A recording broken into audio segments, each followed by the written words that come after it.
Salam alaikum.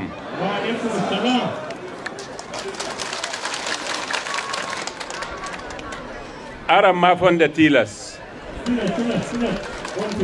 Fonda tilas. Merci beaucoup pour votre accueil. Vous êtes venus très nombreux m'accueillir. J'ai été particulièrement touché par les propos qui ont été tenus par vos différents représentants qui se sont adressés à moi. Je les remercie, mais je voudrais leur dire et vous dire à vous tous que c'est mon devoir élémentaire qui commande que dans des instants de ce genre, je vienne personnellement partager avec vous votre deuil, vous soutenir dans votre malheur, vous soutenir dans votre souffrance. Vous venez de perdre 69 personnes, la plupart très jeunes, des différents villages de la commune de Bani Bangou. Chacun de vos villages porte le deuil de cette disparition tragique. Les morts, elles sont toutes douloureuses, mais certaines sont plus douloureuses que d'autres. Et la façon dont les 69 enfants de Bani Bangou viennent de mourir, c'est quelque chose de très choquant. Tout le Niger est choqué. Toute la communauté humaine a été choquée. J'ai reçu beaucoup de messages de compassion de l'extérieur. Et je me devais de venir ici à Bani Bangou vous dire que cette souffrance, elle est la mienne. Des terroristes sans foi ni loi, parfois des jeunes gens de cette région-là ont pu commettre quelque chose d'aussi abject. Je viens d'écouter vos représentants. Ils m'ont soumis un certain nombre de problèmes. D'abord, évidemment, le problème de l'insécurité.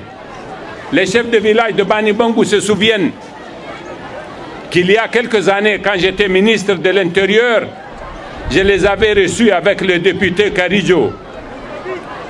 Et à l'époque déjà, je vous avais dit toute la préoccupation qui était la mienne.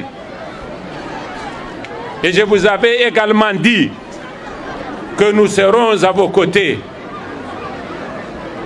L'insécurité, malheureusement, n'a pas diminué. Elle a même augmenté dans tout l'espace. C'est comme une épidémie. C'est comme une maladie de type endémique. Mais, Inch'Allah, qui ne saurait durer. Nous travaillons à y mettre fin. Je suis venu pour vous soutenir, mais pour vous écouter. Et je vous ai entendu. Je suis venu avec tous les responsables des forces de défense et de sécurité, dont le chef d'état-major de l'armée, pour qu'eux aussi, en même temps que moi, entendent ce que vous dites, entendent ce que vous voulez et écoutent vos propositions. Je voudrais vous dire aussi que de tous les soucis que nous avons, le souci de l'insécurité dans la région de Tillabéri est la chose qui m'empêche le plus de dormir et sur laquelle je réfléchis le plus. C'est un défi pour notre pays. C'est le défi numéro 1 pour moi, le président de la République. Parce que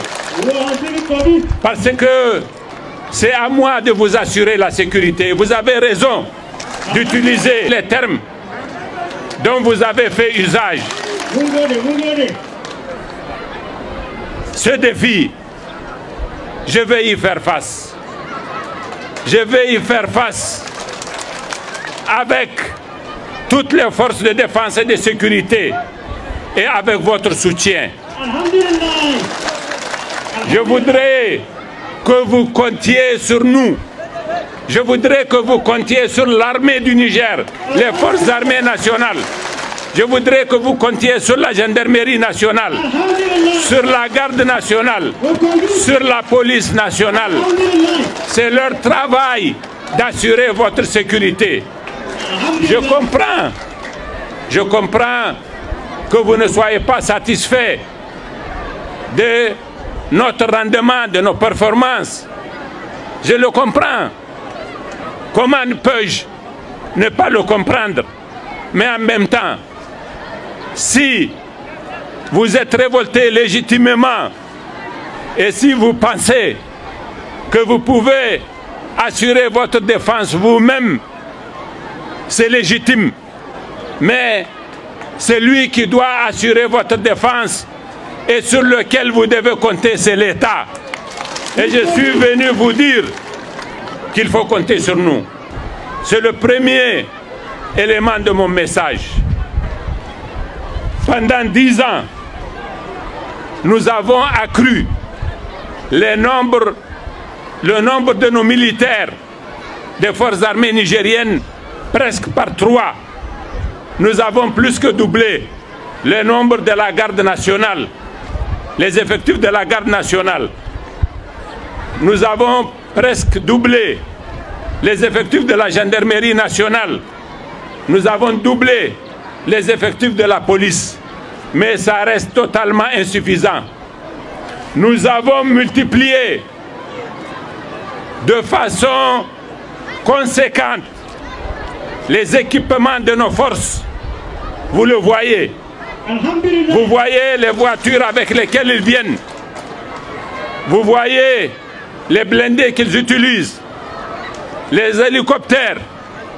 Mais c'est insuffisant. Nous allons augmenter le nombre, les effectifs de toutes nos forces. Nous allons augmenter les équipements.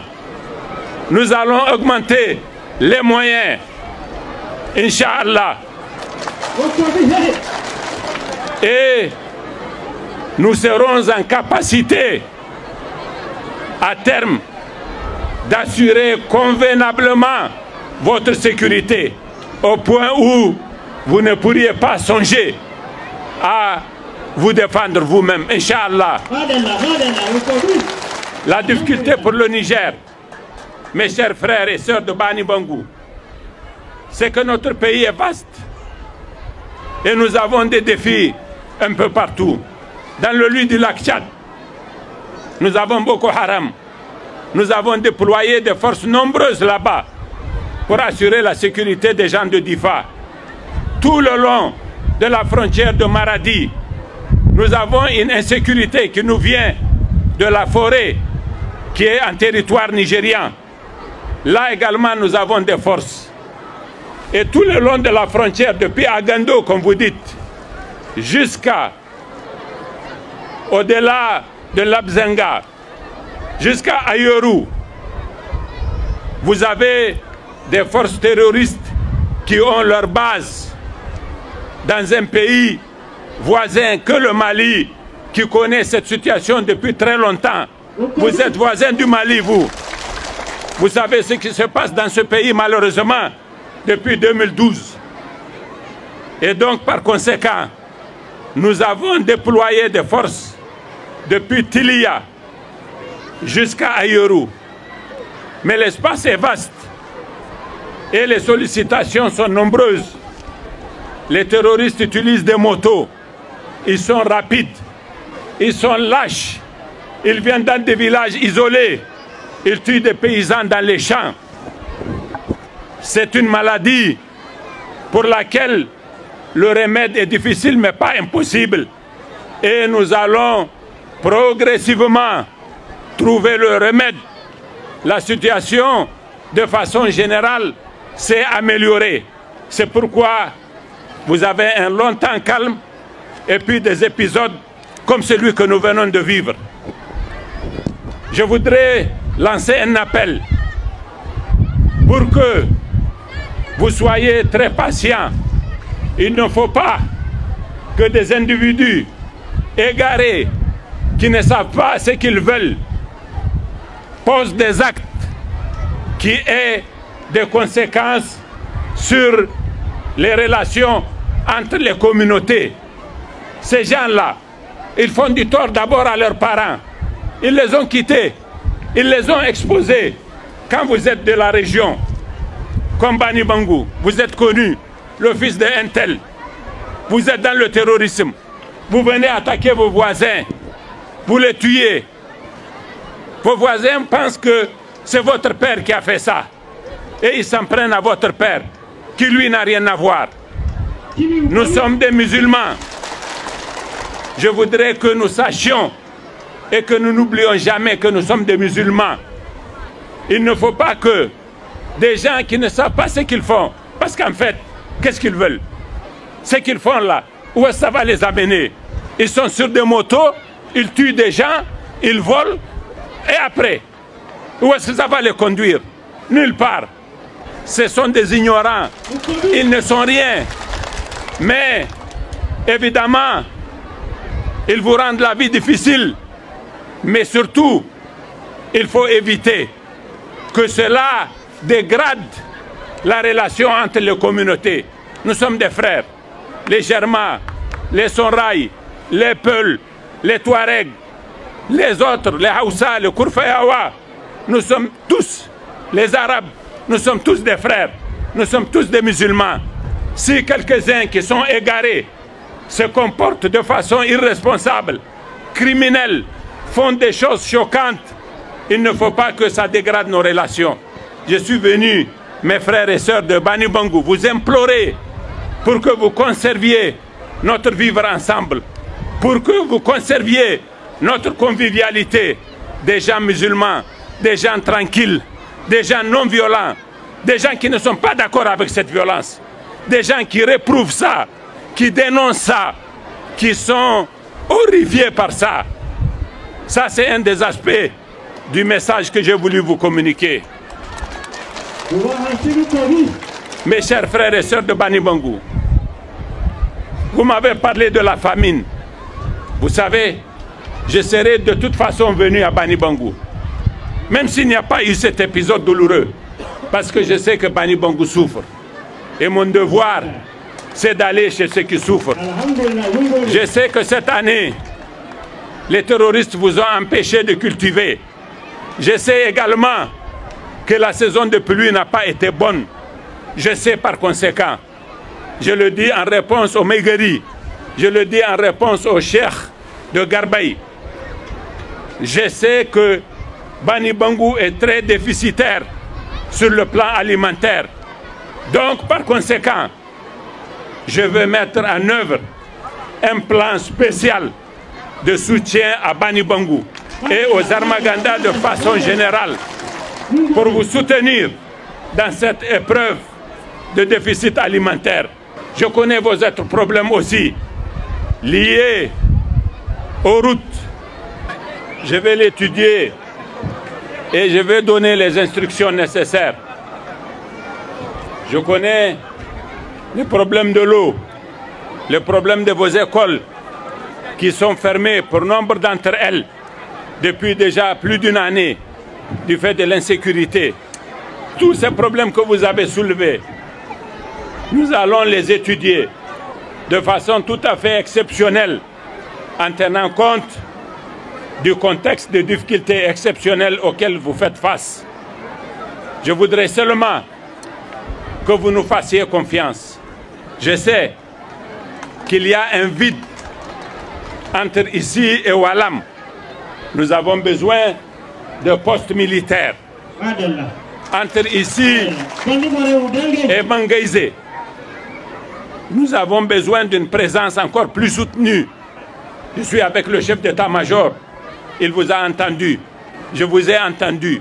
Donc, ces problèmes, nous sommes venus vous les entendre nous soumettre.